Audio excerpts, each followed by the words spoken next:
আমাদের মনে হচ্ছে পৃথিবীর সবথেকে দুর্বল সরকার।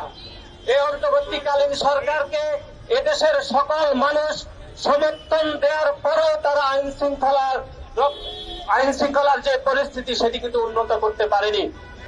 আপনারা জানেন যে গত কয়েকদিন ধরে বা গত 7 থেকে 8 মাস ধরে শুধুমাত্র বাংলাদেশে নারী নির্যাতন অথবা নারীর প্রতি সহিংসতা অথবা ধর্ষণের ঘটনা গত 7-8 মাস ধরে বেড়েছে। ঘটনা কিন্তু এরকম নয়, বরং গত 15.5 বছর ধরে বাংলাদেশে যারা অবৈধ ভোটের মাধ্যমে ক্ষমতা দখল করেছিল সেই সময়ও কিন্তু নারী নির্যাতনের ঘটনা এর থেকে বেশি ঘটেছিল।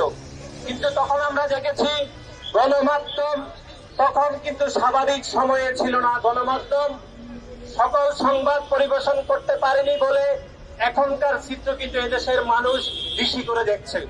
সুতরাং আমরা স্পষ্টভাবে বলতে চাই, গত 15.5 বছর ধরে নারীর প্রতি যে নির্যাতন, নারীর প্রতি যে সহিংসতা অথবা যে গণধর্ষণের ঘটনাগুলো ঘটেছে সেগুলো কিন্তু গণমাধ্যমে খুব ফলাও করে কিন্তু প্রচার করা হয়নি।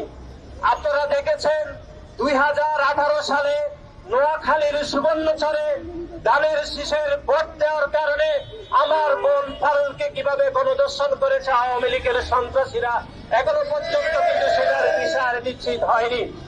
আমরা ভুলে যাইনি সিলেটের এমসি কলেজে স্বামীকে বেঁধে রেখে ছাত্রলীগের সন্ত্রাসীরা কিভাবে আমার বোনকে গণধর্ষণ করেছে সেটা কিন্তু এখনো পর্যন্ত বিচার নিশ্চিত করা যায়নি। আমরা যে দেখেছি জাহাঙ্গীরনগর বিশ্ববিদ্যালয়ে বন্ধুকে বেঁধে রেখে কিভাবে ছাত্রলীগের সন্ত্রাসীরা তার বান্ধবীকে উপযুক্ত পরিদর্শন করেছে সেটিরও বিচার কিন্তু এখনো পর্যন্ত বাংলার জমিনে হয়নি। সুতরাং গত 15.5 বছর ধরে যে ধর্ষণ অথবা নারীর প্রতি যে সহিংসতা অথবা আইন শৃঙ্খলার যে অবনতি হয়েছে সেগুলো কিন্তু এই দেশের মানুষ কিন্তু খুব ভালোভাবে জানতে পারেনি। 5 আগস্ট ছাত্র জনতার গণ অভ্যুত্থান পরবর্তী সময়ে গণমাধ্যম স্বাধীনভাবে কাজ করছে।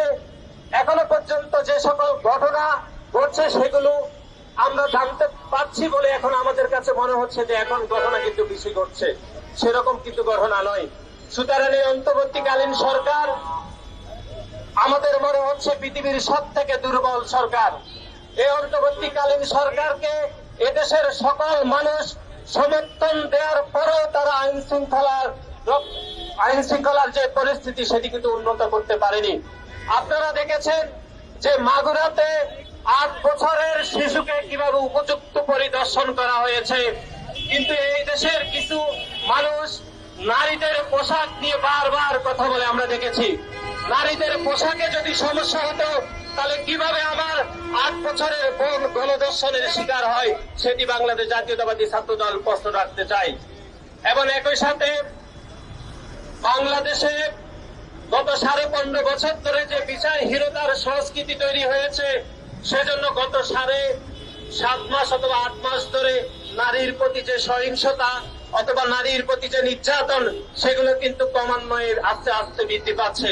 আপনারা দেখেছেন গতকাল নারীর প্রতি যে নির্যাতন সহিংসতা এবং ধর্ষণের প্রতিবাদ করতে গিয়ে আমাদের নারায়ণগঞ্জের ছাত্রদলের নেতা অপূর্ব মানববন্ধন শেষে বাড়ি ফেরার পথে তাকে কিন্তু ছিনতাইকারীরা উপযুক্ত করে ছুরিকাঘাত করেছে, তার মৃত্যু নিশ্চিত করেছে। এখনো পর্যন্ত কোন সন্ত্রাসীরা এখনো পর্যন্ত গ্রেপ্তার হয়নি। আমরা আজকের এই মানববন্ধন থেকে নারায়ণগঞ্জের অপূর্বের যে হত্যাকাণ্ড হয়েছে তার বিচার দাবি করছি। এবং একই সাথে আপনারা জানেন যে বাংলাদেশে 2020 সালে ধর্ষণের যে শাস্তি মৃত্যুদণ্ড কিন্তু তখন ঘোষণা করা হয়েছিল, কিন্তু বিচার নিশ্চিত না হওয়ার জন্য কিন্তু এখনো পর্যন্ত ধর্ষণের যে কার্যকলাপ সেটি কিন্তু বেড়েই চলছে। সুতরাং বাংলাদেশ জাতীয়তাবাদী ছাত্র দল উদাত্ত আহ্বান জানাচ্ছে যে অন্তর্বর্তীকালীন সরকারের অবশ্যই আইন শৃঙ্খলা প্রত্যেকটি পরিস্থিতি অত্যন্ত সতর্কতার সহিত অবলম্বন করতে হবে।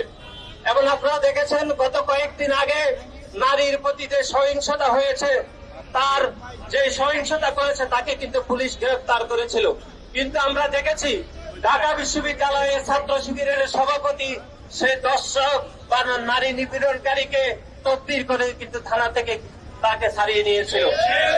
আমরা দেখেছি যে নতুন যে ছাত্র সংগঠন গঠিত হয়েছিল গণতান্ত্রিক ছাত্র সংসদের একজন কেন্দ্রীয় নেতা যে ইতিমধ্যে নারী নির্যাতনকারী হিসাবে দোষী প্রমাণিত হয়েছে, তাকে কিন্তু সেই কমিটিতে অন্তর্ভুক্ত এখনো পর্যন্ত করা হয়েছে।